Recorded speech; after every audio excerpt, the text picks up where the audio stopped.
सुनिए, मेरा नाम रोहन है। क्या आप मुझे बता सकती हैं कि आप कंप्यूटर से कौन कौन सी सेवाएं प्रदान करती हैं?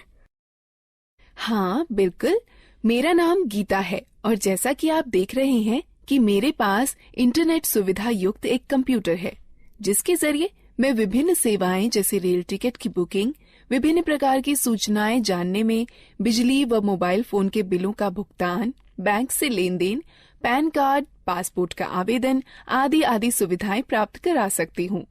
अच्छा, इसका मतलब मेरे गाँव वालों को इन कामों के लिए शहर जाने की जरूरत नहीं है? नहीं, बिल्कुल नहीं। यदि गांव में इंटरनेट युक्त कंप्यूटर सुविधा उपलब्ध है, तो गांव वालों को इन सुविधाओं को प्राप्त करने हेतु शहर जाने की आवश्यकता नहीं है। अरे, ये तो बहुत ही अच्छा है। मुझे पूरा विश्वास है कि यह सब जानकर गांव वाले भी मेरी तरह बहुत प्रसन्न होंगे। हाँ बिल्कुल, आप इन्हें गांव वालों को अवश्य बताइए। सुनिए, मेरा नाम राम प्रसाद है। आप कौन कौन सी ऑनलाइन सेवाएं प्रदान कर सकती हैं? क्या मेरे शहर गए बगैर आप मेरी बिजली बिल का भुगतान यहीं से करवा सकती हैं? मुझे यात्रा करने में बड़ी तकलीफ होती है। हाँ बिल्कुल, आप इतनी दूर गए बगैर अपना बिजली का बिल भुगतान यहीं से कर सकते हैं। ऐसा है तो ये मेरे लिए बहुत ही सुविधाजनक होगा। क्या आप कंप्यूटर के जरिए फसल के बाजारू भाव भी बता सकती हैं? हाँ बिल्कुल, मैं कंप्यूटर पर इंटरनेट के जरिए वर्तमान में फसल के भाव भी बता सकती हूँ। यह तो आश्चर्यजनक है कि हम ये सारी सुविधाएं गांव में भी प्राप्त कर सकते हैं। हाँ, इंटरनेट के जरिए ये सभी सुविधाएं आप अपने गांव में ही प्राप्त कर सकते हैं। मैंने सुना है कि आजकल इंटरनेट की सुविधा मोबाइल फोन पर भी उपलब्ध है। क्या ये सत्य है? हाँ रोहन, न केवल मोबाइल फोन बल्कि आजकल लोग स्मार्टफोन अथवा टैबलेट पर भी इंटरनेट कनेक्शन का उपयोग बहुत सारे कामों के लिए करते हैं। यह सब सुनने में बहुत रुचिकर लगता है। क्या आप मुझे कंप्यूटर, स्मार्टफोन और टैबलेट के बारे में सिखा सकती हैं? बिल्कुल रोहन, कृपया बैठ जाइए। मैं आपको कंप्यूटर, स्मार्टफोन और टैबलेट के बारे में और अधिक बताती हूँ। बाकी आप लोग भी बैठ जाइए, जिससे मैं आप सभी को डिजिटल यंत्रों के बारे में और अधिक बता सकूं। सबसे पहले हम यह सीखते हैं कि कंप्यूटर क्या है। कंप्यूटर एक इलेक्ट्रॉनिक यंत्र है जिसका उपयोग आंकड़ों व सूचनाओं के संकलन व प्रसंस्करण के लिए किया जाता है।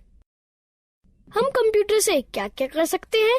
कंप्यूटर के जरिए मीलों दूर रहने वाले परिवार के सदस्यों व मित्रों से जुड़ा जा सकता है।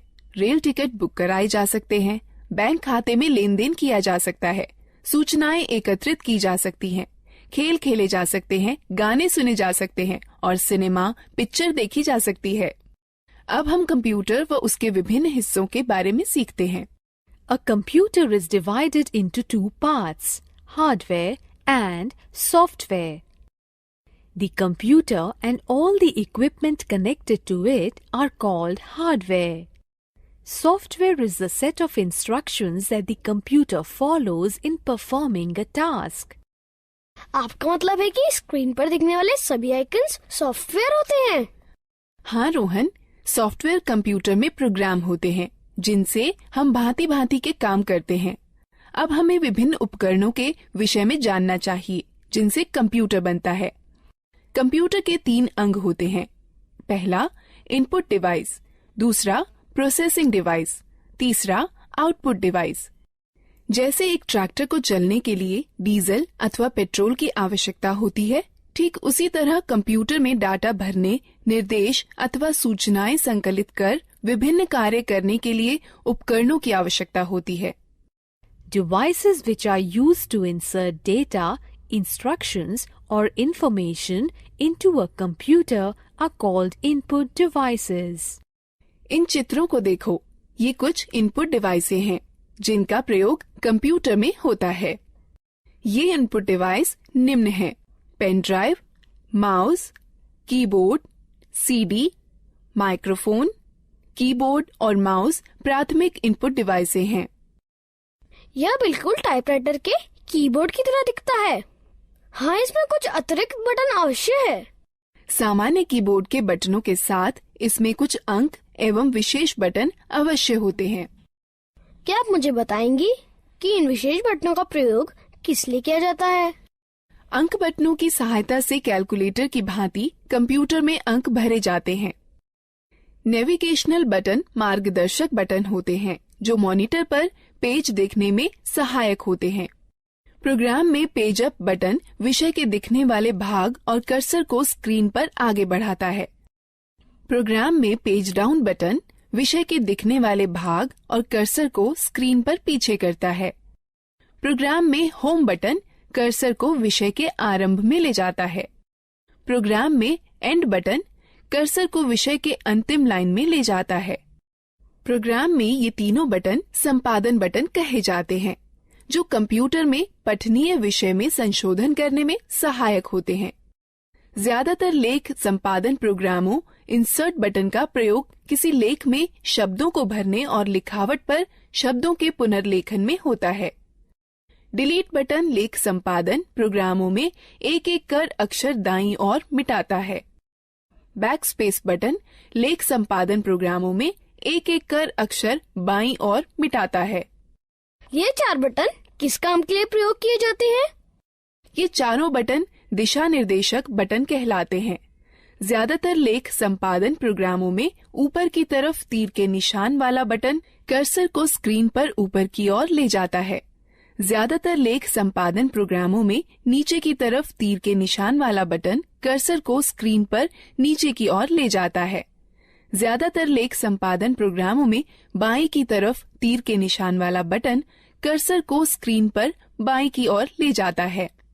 ज्यादातर लेख संपादन प्रोग्रामों में दाईं की तरफ तीर के निशान वाला बटन कर्सर को स्क्रीन पर दाईं की ओर ले जाता है।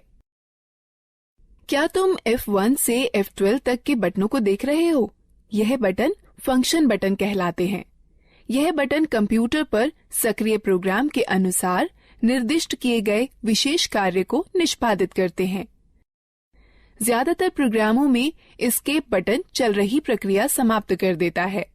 कंट्रोल और अल्टरनेट बटन क्रिया परिवर्तन बटन है जो ज्यादातर प्रोग्रामों में विशिष्ट कार्य और माउस की क्रिया को या तो परिवर्तित कर देते हैं या तो बढ़ा देते हैं। विंडो बटन विंडोज के स्टार्ट मेनू को सक्रिय कर देता है। यह बिल्कुल वैसे ही होता है जैसे कि टास्क बार के स्टार्ट बटन पर क्लिक करने से होता है। अब तक हमने कीबोर्ड के विभिन्न बटनों के बारे में सीखा। अब हम माउस के बारे में सीखते हैं। माउस एक दिखाने, निर्देशन करने वाला यंत्र है जिसका प्रयोग कंप्यूटर स्क्रीन पर दिखने वाले विषय आइकन्स को इंगित कर उनसे परस्पर संबंध बनाने में होता है। आप देखेंगे कि जैसे ही माउस चलाया जाता है वैसे ही माउस चलाए जाने की दिशा में एक छोटा तीर स्क्रीन पर चलता है। इस तीर को पॉइंटर कहते हैं। पॉइंटर की सहायता से कंप्यूटर को प्रक्रिया के लिए डाटा व निर्देश उपलब्ध कराए जा सकते हैं। माउस पर 2 बटन भी होते हैं, बायां बटन और दायां बटन। माउस के दोनों बटनों के बीच में एक घूमने वाला चक्का भी होता है जिसकी मदद से प्रलेख या डॉक्यूमेंट और वेब पेज पर आसानी से चला जा सकता है। ये माउस द्वारा किए जा सकने वाले कुछ कार्य हैं। माउस के बाएं बटन को एक बार दबाकर स्क्रीन पर किसी प्रोग्राम को चुना जा सकता है। माउस के बाएं बटन को लगातार 2 बार बिना किसी अंतराल के दबाकर क्लिक कर किसी प्रोग्राम के अंदर प्रवेश किया जा सकता है। माउस के दाएं बटन को दबाए जाने पर इंडेक्स मेनू खुलेगा। घूमने वाला चक्का स्क्रीन पर पेज को ऊपर नीचे खिसकाने में हमारी सहायता करता है। जिस तरह दानों से भूसी निकालने या गेहूं को पीसने में ग्राइंडिंग मिल एक प्रोसेसिंग मशीन की तरह काम करती है, उसी तरह कंप्यूटर में वह यंत्र जो डाटा संग्रहण और संरक्षण को नियंत्रित करते हैं वह प्रोसेसिंग डिवाइस कहलाते हैं। कंप्यूटर प्रोसेसर या सीपीयू प्रोसेस की जाती है, फिर कंप्यूटर की मेमोरी या आरएएम में संरक्षित की जाती है। जिस तरह दानों से भूसी निकालने या गेहूं को पीसने में ग्राइंडिंग मिल एक प्रोसेसिंग मशीन की तरह काम करती है, जिस तरह अनाज और भूसे को अलग अलग करने वाला थ्रेशर एक आउटपुट मशीन है, उसी तरह कंप्यूटर के साथ परिणाम को दिखाने के लिए जो यंत्र प्रयोग में लाए जाते हैं उन्हें आउटपुट यंत्र कहते हैं। मॉनिटर एक बहुत ही सामान्य आउटपुट यंत्र है। मॉनिटर स्क्रीन है जिसका प्रयोग आउटपुट जैसे शब्दों, अंकों व चित्रों को देखने में होता है। मॉनिटर दो तरह के होते हैं, कैथोड रे ट्यूब और flat panel display. Printer computer से प्रसंस्कृत डाटा लेता है जिसे सॉफ्ट कॉपी कहते हैं और उसे छापकर निकालता है जिसे हार्ड कॉपी कहते हैं। कंप्यूटर पर दिखने वाले किसी चित्र या लेख को सॉफ्ट कॉपी कहते हैं तथा उसी के छपे हुए को हार्ड कॉपी कहते हैं। प्रिंटर तीन तरह के होते हैं, इंकजेट प्रिंटर, लेजर प्रिंटर और डॉट मैट्रिक्स प्रिंटर। स्पीकर एक आउटपुट यंत्र जिसके द्वारा हम आवाज सुनते हैं। स्पीकर के बिना हम गाने अथवा आवाज विषयों आदि को सुन नहीं सकते। हेडफोन कंप्यूटर से आवाज आउटपुट देता है। ये स्पीकर की तरह होते हैं किंतु इन्हें कानों पर पहना जाता है, इसलिए एक समय में केवल एक ही व्यक्ति आउटपुट सुन सकता है। प्रोजेक्टर एक आउटपुट यंत्र है जिससे किसी लेख या चित्र को समतल स्क्रीन पर दिखाया जाता है। अधिकतर प्रोजेक्टर का प्रयोग सम्मेलनों में या प्रस्तुतिकरण में होता है जिसके द्वारा प्रदर्शित होने वाले कई लोग एक साथ देख सकते हैं। अब तक हमने कई तरह की इनपुट प्रोसेसिंग व आउटपुट डिवाइसों के बारे में जाना है। अब हम लोग मजेदार गतिविधि में भाग। प्रत्येक प्रश्न के लिए सही विकल्प चुनें। सही है, अच्छा प्रयास।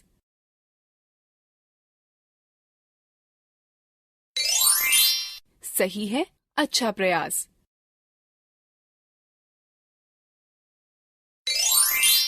सही है, अच्छा प्रयास। सही है, अच्छा प्रयास। दीदी, कंप्यूटर सारा डाटा कहाँ संचित करता है? जिस तरह तुम्हारा दिमाग बहुत सी आवश्यक चीजों को याद रखने में तुम्हारी मदद करता है, उसी तरह कंप्यूटर डाटा संचित करता है जिसे कंप्यूटर मेमोरी कहते हैं। कंप्यूटर की मेमोरी दो तरह की होती है, प्राथमिक अथवा मुख्य मेमोरी और द्वितीयक मेमोरी। मुख्य प्राथमिक मेमोरी बहुत तेज है, इसे रैम कहते हैं। इसका अर्थ रैंडम एक्सेस मेमोरी अथवा रैम होता है। कंप्यूटर की गति रैम पर निर्भर करती है। डाटा और निर्देश मुख्य मेमोरी में संचित रहते हैं, जहां से ये प्रोसेस कर रिजल्ट प्राप्त करने के लिए सीपीयू में पुनः प्राप्त किए जा सकते हैं। रैम वह मेमोरी होती है जहां सारे प्रोग्राम संचित किए जाते हैं। कंप्यूटर की गति रैम पर निर्भर होती है। कैश मेमोरी वह मेमोरी है जो रैम का अंग होती है और प्रोसेसर के बहुत पास होती है। इसका प्रयोग प्रोसेसिंग गति को सुधारने में किया जाता है। प्राथमिक मेमोरी सीमित होती है, इसलिए असीमित डाटा को सुरक्षित करने के लिए द्वितीयक मेमोरी का प्रयोग करते हैं। चूंकि कंप्यूटर द्वितीयक मेमोरी पर सुरक्षित डाटा को सीधे प्रोसेस नहीं कर सकता, अतः प्रोसेस करने के लिए पहले रैम पर उसकी नकल तैयार की जाती है। ये कुछ डिवाइस हैं जो द्वितीयक मेमोरी की तरह कार्य करती हैं, पेन ड्राइव, हार्ड डिस्क और डीवीडी। तो एक कंप्यूटर डाटा को अपनी मेमोरी में कैसे सुरक्षित करता है? कंप्यूटर सभी सूचनाएं केवल दो अंकों 0 और 1 में संचित करता है। एक अकेली बाइनरी डिजिट अर्थात 1 अथवा 1 0 को बिट कहते हैं। 8 बिट्स के ग्रुप को एक बाइट कहते हैं। इस सारणी को देखो, इसमें बिट्स और बाइट्स के बीच के संबंध को दिखाता है। निर्देश जो कार्य पूरा करने और हार्डवेयर को नियंत्रित करने के लिए प्रयोग किए जाते हैं, सॉफ्टवेयर कहलाते हैं। सॉफ्टवेयर प्रोग्राम्स निर्देशों का योजनाबद्ध क्रमवार समूह है जो कंप्यूटर को निर्देशित करते हैं कि क्या करना है और कैसे करना है। सॉफ्टवेयर दो प्रकार के होते हैं, एप्लीकेशन सॉफ्टवेयर और सिस्टम सॉफ्टवेयर। एप्लीकेशन सॉफ्टवेयर वो प्रोग्राम होते हैं जो उपयोगकर्ता को कंप्यूटर में विशिष्ट कार्य को पूरा करने में मदद करते हैं। माइक्रोसॉफ्ट वर्ड और open office draw application software के उदाहरण हैं, जो प्रोग्राम कंप्यूटर हार्डवेयर से सीधे जुड़े होते हैं। सिस्टम सॉफ्टवेयर कहलाते हैं। कंप्यूटर चलाने के लिए आपको एक ऑपरेटिंग सिस्टम की आवश्यकता होती है, जो एक सिस्टम सॉफ्टवेयर है। हमारे आगे बढ़ने से पहले इस एक्टिविटी में भाग लेते हैं। प्रत्येक प्रश्न के लिए सही विकल्प चुनें। सही है, अच्छा प्रयास।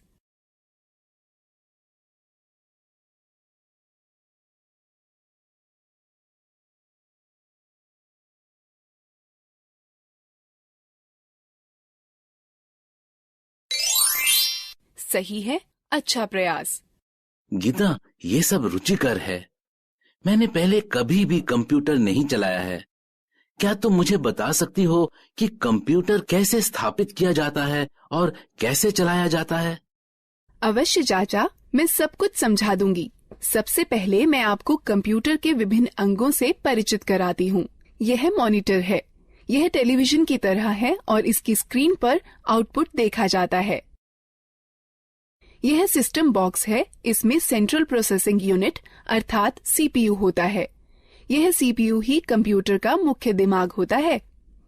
यह कीबोर्ड और माउस हैं। यह दोनों इनपुट डिवाइस हैं, जिसके द्वारा कंप्यूटर में डाटा भरा जाता है। कंप्यूटर को जोड़ने के लिए सबसे पहले उसे मेज पर रखिए। तब सिस्टम बॉक्स के बगल में मॉनिटर रखिए। सिस्टम बॉक्स के पीछे का भाग देखिए। इसमें विभिन्न डिवाइसें जोड़ने के लिए खांचे बने हैं, जिन्हें पोर्ट कहते हैं। अब इस तरह से मॉनिटर सिस्टम से जोड़ा जाता है। सिस्टम बॉक्स वीडियो पोर्ट को वीजीए पोर्ट कहते हैं। इससे मॉनिटर को जोड़ने वाले तार को वीजीए केबल कहते हैं। वीजीए केबल के एक सिरे को सिस्टम के वीजीए पोर्ट से तथा दूसरे को मॉनिटर से जोड़ा जाता है।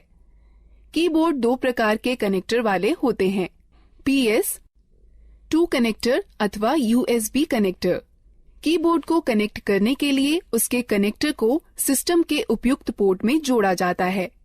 माउस 3 प्रकार के कनेक्टर वाले होते हैं, PS2 कनेक्टर, USB कनेक्टर अथवा सीरियल कनेक्टर। माउस को कनेक्ट करने के लिए उसके कनेक्टर को सिस्टम के उपयुक्त पोर्ट में जोड़ा जाता है। उसी तरह यदि आप प्रिंटर को जोड़ना चाहते हैं तो उसके कनेक्टर, जो इन दो में से किसी एक प्रकार का हो सकता है, समानांतर पोर्ट अथवा USB पोर्ट को सिस्टम के उपयुक्त पोर्ट में जोड़ दें। अब हम कंप्यूटर को बिजली के मेन बोर्ड से कैसे जोड़ सकते हैं? कंप्यूटर 2 बिजली सप्लाई के तारों के साथ आता है। एक बिजली सप्लाई तार को सिस्टम यूनिट के बिजली सप्लाई प्लग में तथा दूसरे तार को मॉनिटर के पोर्ट से प्लग करें। उसके बाद दोनों तारों को बिजली के पोर्ट से या UPS से जोड़ें। क्या आप हमें दिखा सकती हैं कि कंप्यूटर को कैसे जोड़ते हैं? बिल्कुल। कंप्यूटर चालू करने के लिए निम्न कार्यवाहियों का अनुसरण करें। पहले सिस्टम यूनिट व मॉनिटर दोनों की बिजली सप्लाई चालू करें। तब सिस्टम यूनिट का पावर बटन दबाकर उसे चालू करें व मॉनिटर का पावर बटन दबाकर उसे चालू करें। अब कुछ क्षण इंतजार करें और देखें कि मॉनिटर पर डिस्प्ले आने लगा है। इसे बूट स्क्रीन कहते हैं। धीरे धीरे सभी सॉफ्टवेयर लोड हो जाएं तो कंप्यूटर प्रयोग के लिए तैयार है। धन्यवाद गीता। पहली बार न केवल कंप्यूटर को देखा है बल्कि उसे चालू करना भी सीखा है। हाँ, कंप्यूटर के विषय में यह सब बताने के लिए धन्यवाद दीदी। अब क्या आप हमें मोबाइल फोन व टैबलेट के बारे में भी बता देंगी? बिल्कुल रोहन, मैं तुम्हें सिखाऊंगी कि मोबाइल फोन व टैबलेट कैसे चलाते हैं। हाँ, मैं भी इन चीजों के बारे में सीखना चाहता हूँ। पहले हम मोबाइल फोन व टैबलेट के विभिन्न अंगों, कार्यों व उपयोगों के बारे में जानते हैं। जैसे आप जानते हैं कि बेसिक मोबाइल फोन एक ऐसा यंत्र है जिससे आप कॉल कर सकते हैं, कॉल प्राप्त कर सकते हैं व मैसेज लिखकर भेज सकते हैं व प्राप्त कर सकते हैं। आधुनिक मोबाइल फोनों में कई तरह की विशेषताएं होती हैं, जैसा कि इंटरनेट, खेल, कैमरा, वीडियो गेम और मार्ग निर्देशन प्रणाली। यह फोन स्मार्टफोन कहलाते हैं। कुछ मोबाइल फोनों में 2-2 सिम कार्ड एक साथ ही फिट हो जाते हैं। इन्हें डुअल सिम फोन कहते हैं। फोन के विभिन्न अंगों को देखें।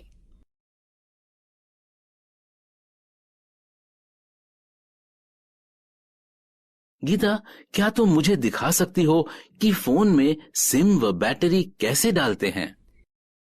बिल्कुल, बस निम्न प्रक्रियाओं का अनुसरण करें। पहला, फोन को स्विच ऑफ कर दें और पीछे का कवर निकाल दें। उसके बाद फोन की बैटरी निकाल दें। तब सिम खांचे में सिम डाल दें। अंत में बैटरी व कवर पुनः लगा दें और फोन को चालू करें। धन्यवाद गीता, मुझे फोन की बैटरी चार्ज करने में भी समस्या होती है। चिंता न करें, बस निम्न प्रक्रियाओं का अनुसरण करें। पहला, चार्जर को दीवार पर बिजली के बोर्ड में लगाएं। तब चार्जर को फोन में लगाएं। कुछ समय बाद जब मोबाइल बैटरी फुल दिखाए तो पहले चार्जर को फोन से निकालें, फिर दीवार से निकालें। मैं आपको सिखाती हूँ कि फोन के बटनों को लॉक व अनलॉक कैसे किया जाता है। हमें बटनों को लॉक क्यों करना चाहिए? चाचा, जब आप लंबे समय तक फोन का प्रयोग न कर रही हों तो उसे लॉक करके रखना अच्छा होता है। इसकी यह प्रक्रिया है। फोन लॉक करने के सिलेक्ट मेन्यू पर जाइए और स्टार बटन दबाइए। अब ये लॉक कैसे खुलेगा? इसे खोलने के लिए फोन का अनलॉक बटन दबाइए और तब स्टार बटन दबाइए। मेरे पास ये नया मोबाइल है और मुझे यहाँ तक नहीं पता है कि इसकी विशेषताएं कैसे देखें। आप अपने मोबाइल की विशेषताएं देखने के लिए पहले मेनू आइकन छुएं या मेनू बटन दबाएं, जिससे फोन के सारे फीचर दिखाई पड़ने लगेंगे। और पीछे जाने के लिए पीछे आइकन को छुएं या बटन को दबाएं। पुनः आरंभ में जाने के लिए होम आइकन को छुएं या बटन को दबाएं। बेसिक फोन अथवा टच स्क्रीन फोन रिंगटोन घंटी बदलने के लिए निम्न प्रक्रिया अपनाएं। बेसिक फोन के लिए पहले मेनू चुनें, फिर सेटिंग, तब टोन चुनें और फिर खिसक कर रिंगटोन पर जाएं। तब गैलरी खोलने के लिए खिसक कर गैलरी पर जाएं, जहां पर कई रिंगटोनों की सूची दिखाई देगी। अब आप अपनी इच्छा अनुसार टोन का चयन कर सकते हैं। टच स्क्रीन फोन रिंगटोन बदलने की प्रक्रिया। पहला, होम आइकन को छुएं, फिर मेनू आइकन को छुएं, फिर पर्सनलाइजेशन सेटिंग्स आइकन को छुएं, फिर सेटिंग आइकन को छुएं, फिर प्रोफाइल सेटिंग आइकन को छुएं। तब रिंगटोन या नोटिफिकेशन रिंगटोन आइकन को छुएं। तब रिंगटोन की सूची में खिसक कर अपनी इच्छानुसार रिंगटोन चुनें। तब ठीक ओके आइकन को छुएं। मैं अपने फोन में अलार्म सेट करना चाहता हूँ। क्या सुबह जल्दी अलार्म सेट करने में आप मेरी मदद कर सकती हैं? निम्न प्रक्रिया से आप स्वयं कर सकते हैं। बेसिक फोन के लिए पहले मेनू में अनुपयोग चुनें, फिर अलार्म घड़ी, उसके पश्चात अलार्म का समय सेट करके सेव चुनें, फिर खिसक कर रिंगटोन पर जाएं। यदि आप अलार्म को दोहराना चाहते हैं तो चयन के विकल्प में जा दोहराना, फिर दिनों का चयन कर संपन्न चुनें। टच स्क्रीन फोन में निम्न प्रक्रिया अपनाएं। पहले मेनू को छुएं, तब घड़ी को छुएं, तब अलार्म को छुएं, अलार्म का समय सेट करके सेव चुनें। दीदी, क्या आप हमें टैबलेट के बारे में बता सकती हैं? हाँ जरूर, मैं अभी बताने ही वाली थी। टैबलेट एक कॉम्पैक्ट डिवाइस है जो एक स्मार्टफोन अथवा एक लैपटॉप अथवा कंप्यूटर की तरह है। आजकल टैबलेट अपने सुविधाजनक आकार और फीचर के सरल उपयोग के कारण बहुत लोकप्रिय हो गए हैं। इनका उपयोग हम इंटरनेट पर ब्राउजर, मेल चेक करना, डाउनलोड और किताबें पढ़ने, गेम खेलने, वीडियो देखने के अलावा संगठक के रूप में किया जा सकता है। टैबलेट विभिन्न प्रकार के होते हैं। यहाँ पर कुछ हैं। बुकलेट टैबलेट पीसी का सबसे सरलतम रूप है, जो किताब की तरह दिखता है। इस डिवाइस के दोनों तरफ डिस्प्ले होता है और इसकी कार्यप्रणाली दोनों तरफ छूने से कार्य करती है। यह हस्तलेख को पहचानने वाला सॉफ्टवेयर होता है, जो तुम्हें स्क्रीन पर वैसे ही लिखने की अनुमति देता है जैसे कि आप पेपर पर लिख सकते हैं। स्लेट सबसे साधारण और सबसे ज्यादा पाया जाने वाला टैबलेट पीसी है, जो अधिकतर मनोरंजन के लिए, फिल्म देखने के लिए, इंटरनेट चलाने के लिए, वीडियो देखने, वीडियो कॉल करने और दोस्तों के साथ चैट करने के लिए प्रयोग किया जाता है। कन्वर्टेबल टैबलेट लगभग पारंपरिक लैपटॉपों की तरह के ही होते हैं।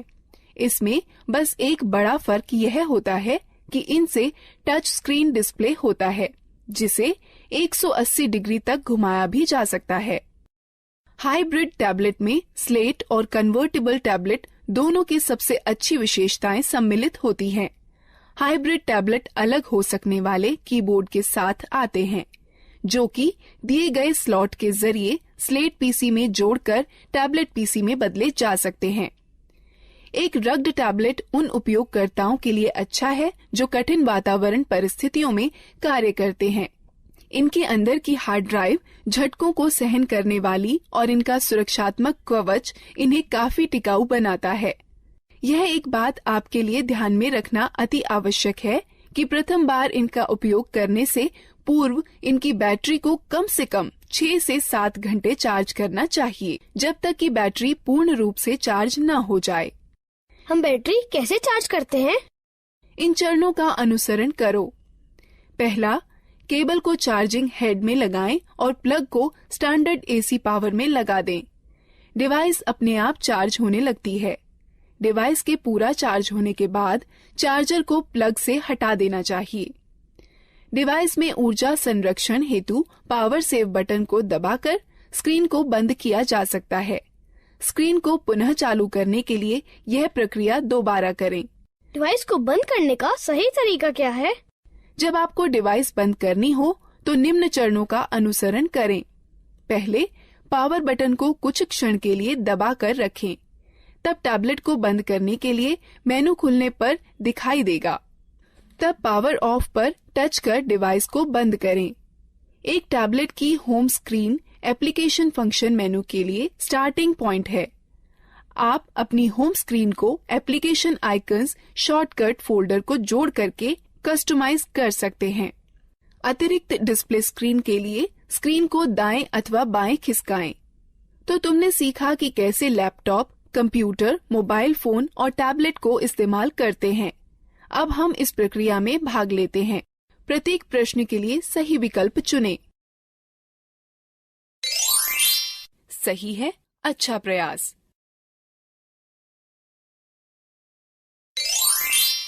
सही है, अच्छा प्रयास। सही है, अच्छा प्रयास। सही है, अच्छा प्रयास।